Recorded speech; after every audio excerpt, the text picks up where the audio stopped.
நடிகர் விஜய் இன்னைக்கு தமிழ் சினிமாவிலையும் தமிழக அரசியல் களத்திலையும் ரொம்பவே முக்கியமானவரா பார்க்கப்படுறாரு.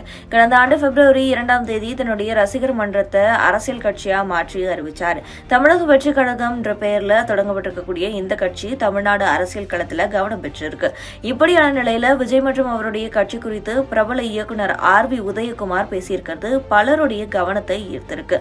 நடிகர் விஜய் சினிமாவில் கொடிகட்டி பறந்த இயக்குனர் SA சந்திரசேகரனுடைய மகன். நாளைய தீர்ப்பின் படத்தின் மூலமா தமிழ் சினிமால அறிமுகமான விஜய்க்கு ஆரம்பத்துல சில படங்கள் ஒர்க் அவுட் ஆகவே இல்லை. அதுக்கு பிறகு அவர் விஜயகாந்தோட இணைஞ்சு செந்தூர் பாண்டி படத்துல நடிச்சிருந்தாரு.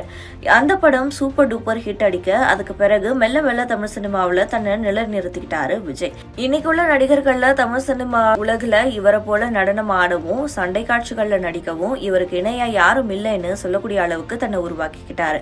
இதுவரைக்கும் 68 படங்கள் நடிச்சிருக்கக்கூடிய விஜய் தற்போது சினிமா வாழ்க்கையில தன்னுடைய கடைசி படமான இன்னும் பெயரிடப்படாத தளபதி 69 என்ற படத்துல நடிச்சிட்டு வந்துட்டு இருக்காரு. இந்த படம் அக்டோபர் மாதம் ரிலீஸ் ஆக இருக்கக்கூடிய நிலையில படத்தை KVN புரொடக்ஷன்ஸ் நிறுவனம் தயாரிக்க H. வினோத் இயக்குறார். அனிருத் இசையமைக்கிறார். படத்தினுடைய படப்பிடிப்பு பணிகள் தீவிரமா நடந்துட்டு வருது. படப்பிடிப்பு அரசியல்னு ரெண்டுலயும் கவனம் செலுத்திட்டு வரக்கூடிய விஜய் தன்னுடைய 69வது படத்துக்கு பிறகு சினிமாவில இருந்து முற்றிலுமா விலக இருக்காரு. மேலும் முழுக்க அரசியல் கவனம் செலுத்தி திட்டமிட்டிருக்கிறதாவும் சொல்றாரு. மேலும் சில தினங்களுக்கு முன்னாடி பரந்தூர் விமான நிலையம் அமைக்க எதிர்ப்பு தெரிவிச்சு 900 நாட்களுக்கு மேலா போராடக்கூடிய மக்களை சந்திச்சு பேசினார். இப்படியான நிலையில பிரபல மூத்த இயக்குனர் RV உதயகுமார் மனிதம் படத்தினுடைய இசை வெளியீட்டு விழாவில் கலந்துகிட்டு படக்குழுவினரை வாழ்த்தி பேசினார். அப்போ நடிகர் விஜய் குறித்தும் அவருடைய அரசியல் வருகை குறித்தும் பேசியிருந்தார்.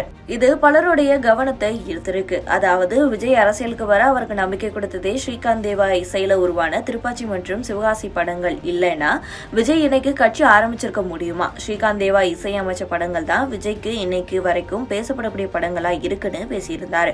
இவருடைய இந்த பேச்சு பலருடைய கவனத்தை ஈர்த்திருக்கு. மேலும் இந்த 2 படங்களுக்கும் இயக்குனர் பேரரசு இயக்கத்துல உருவான படங்கள். விஜயிலுடைய அரசியல் வருகை குறித்து RV உதயகுமாரனுடைய பேச்சு இணையதளத்துல வேகமா பரவிக்கிட்டு வருது.